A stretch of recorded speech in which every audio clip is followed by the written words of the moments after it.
Quando trancou o curso de pedagogia na Unesp após 3 semestres para seguir com o marido para o Japão, Susan queria dar um tempo para entender se essa era a profissão que gostaria de seguir.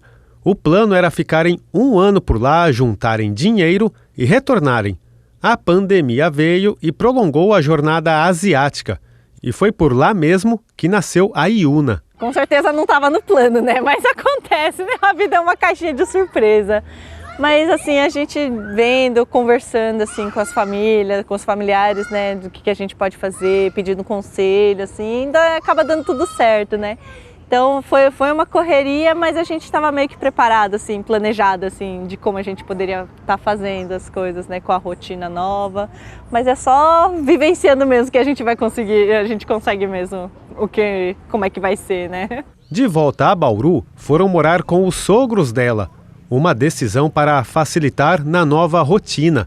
Fernando trabalha como consultor de investimentos e Susan tinha decidido retomar o curso de pedagogia. Deu tempo para respirar, para ver, e nesse meio tempo que eu estava sozinha assim no Japão junto com meu marido, cuidando dela. Então eu estava praticamente sozinha cuidando dela, mas com um pouco que eu já tinha aprendido com 1 ano e meio na faculdade, já tive uma noção do que é importante para cuidar da Yuna, né, da minha filha, e aí eu voltei com certeza mesmo de que era essa área que eu queria atuar. O dia a dia é corrido, até porque o Eduardo, o segundo filho do casal, chegou há pouco mais de 7 meses. Como ainda amamenta o pequeno, o leva junto para a universidade à noite. E tem a colaboração dos amigos de sala para entreter e cuidar do bebê. É uma escolha minha dar mamar para ele, não dar fórmula. Então foi uma escolha minha levar ele na faculdade, mas também foi tudo na base da conversa, né? Eu perguntei para os alunos, perguntei para os professores se tinha algum problema, se iria atrapalhar, e eles foram super compreensivos, né? Então essa questão da empatia pelos outros também, acho que foi o mais importante. Um alívio para eles é contar com o CCI, o Centro de Convivência Infantil. O espaço de educação e convívio social é oferecido pela Unesp a estudantes e servidores que têm filhos até 3 anos e 11 meses de idade. A Yuna frequenta no período integral. Ainda assim, e mesmo com o apoio dos sogros, falta tempo para algumas coisas. Mas eles estão se virando e continuam firmes no propósito dela terminar a faculdade. Querendo ou não, criança demanda atenção, né? Então a parte um pouco mais difícil é dar atenção às crianças, né? E aí manter os estudos em dia, né? Porque querendo ou não, pedagogo tem que ir todo dia estudando, né? Colocando em prática os estudos. Rede de apoio sempre foi importante, né? Porque não é fácil cuidar de criança e manter os estudos, né? Muita gente larga os estudos para poder cuidar, né? Porque sabe da importância que as crianças demandam, né? Fernando, claro, assume as responsabilidades que também são do pai, não apenas da mãe. Cuida da Yuna à noite e de alguns serviços da casa. Apesar dos desafios, olha tudo pelo lado positivo. É aquele negócio, né? Aproveitar a jornada. Tá difícil, tem um lado bom e lado ruim, só que faz parte da jornada tudo, e eu tento aproveitar ao máximo esse momento, porque eu sei que daqui 10 anos eu vou sentir falta disso. Vou ter, nossa, que saudade daquela época, era corrida, tudo, mas é gostoso, vale a pena, né? E ainda mais com as criançadas pequenas, assim, ver crescendo, é muito gostoso. Mas nem todo mundo tem a sorte de contar com uma rede de apoio para ajudar a superar os desafios de estudar, trabalhar e cuidar dos filhos. Até por isso, de acordo com a pesquisa nacional por amostra de domicílios, divulgada em 2019 relacionada à educação, 1 a cada 4 mulheres de até 29 anos que desiste dos estudos é por conta da gravidez. Para essa doutoranda em comunicação da Unesp, que pesquisa a violência nas organizações relacionadas à maternidade, o grande problema é que, culturalmente, o universo que gira em torno das necessidades de um bebê ainda recai muito sobre a mãe. E aí fica difícil mesmo lidar com todas as demandas. justamente, né, por esse tempo que eu tenho observado, estudado sobre essa questão, principalmente cultural, quando a gente olha essas atribuições às mulheres, é algo culturalmente colocado pela nossa sociedade, inclusive, né, patriarcal, que tem, né, todo um modelo de relação de poder, inclusive, em cima das mulheres, né? Então, isso fica realmente, né, uma sobrecarga, e não é só essa sobrecarga das atividades do dia a dia, né, assim, eu tenho que fazer tal coisa ou não, mas também essa sobrecarga mental, da responsabilidade da educação, da responsabilidade do cuidado com a saúde, entre outras coisas, né, que não é só a questão física, mas principalmente essas preocupações, esses momentos que de repente de decisões, que pode ser que não tenha uma pessoa a compartilhar, né? Então fica muitas vezes culturalmente colocado à mulher esse trabalho que ele não é remunerado mas deixa, né, de repente incentivar o trabalho remunerado de algumas mulheres, e muitas vezes por essa questão cultural acaba ficando para elas, né, essa responsabilidade de alguma forma abandonar a carreira, a sua vida, né, profissional por conta disso. Os estudos da Cassiana têm fatores de impacto importantes que contribuem com as análises dela.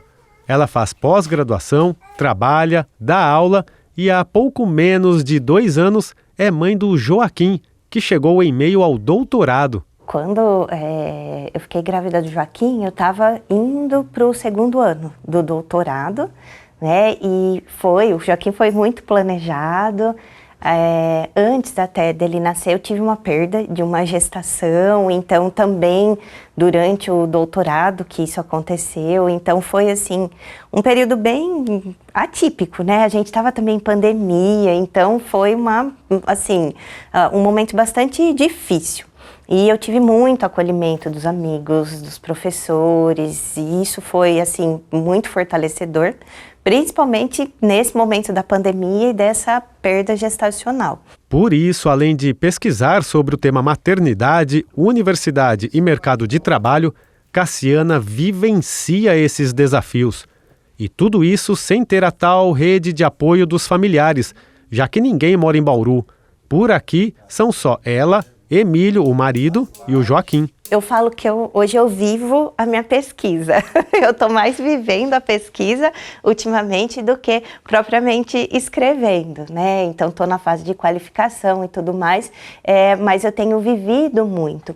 E acho que vivenciar todas as questões que eu tenho pesquisado também tem me ajudado a aprimorar a pesquisa. Sem a família, Emílio conta que é na base do diálogo que eles se alinham para superarem os desafios e garantirem o bem-estar do pequeno. É desafiador, que a gente também tem um processo de aprender, de se educar, de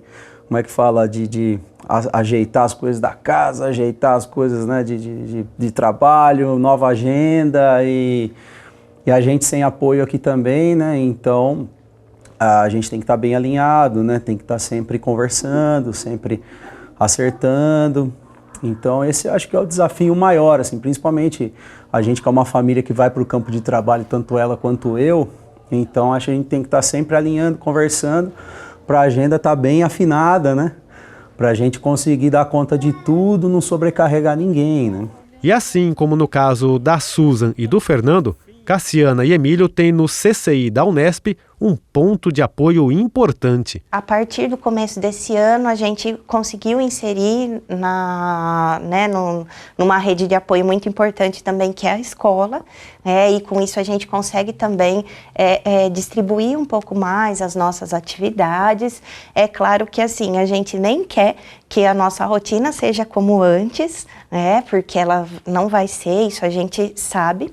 Mas a gente tem conseguido agora ajustar várias coisas, né? Tem muitas coisas ainda, principalmente a questão do tempo para a gente gerenciar. Mas tem já, principalmente com a escola, a gente tem tido um apoio bom.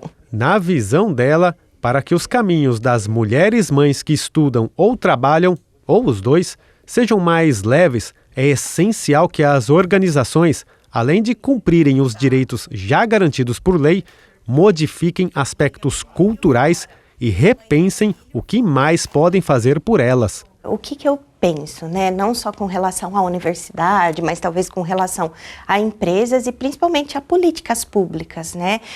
Tem algumas linhas, né, de estudos, inclusive de feminismos, que trabalham sobre a maternidade mesmo, né? São algumas linhas e que falam que, inclusive, nessa questão da garantia dos direitos das mulheres, a maternidade acabou ficando num segundo momento. Então, que a maternidade não caminhou junto com algumas garantias de direitos, com algumas igualdades de direitos. Então, tem muitas discussões, mas talvez uma das primeiras coisas, assim, eu acho que esse é o papel, talvez até do que eu tenho me dedicado à vida pessoal e pesquisa, né, porque eu estou tentando vivenciar muito o que eu tenho pesquisado, é justamente isso, quanto que culturalmente a gente pode mudar as coisas, né, porque mesmo que tenha lei, vai ter gente que ainda vai ter um pensamento muito, né, conservador ou até mesmo antigo, né, vamos se dizer assim, de que a mulher tem que ganhar menos porque engravida, né, então assim, talvez essa questão cultural mesmo, a questão dessa mentalidade, enfim, talvez seja isso que a gente consiga passar, né.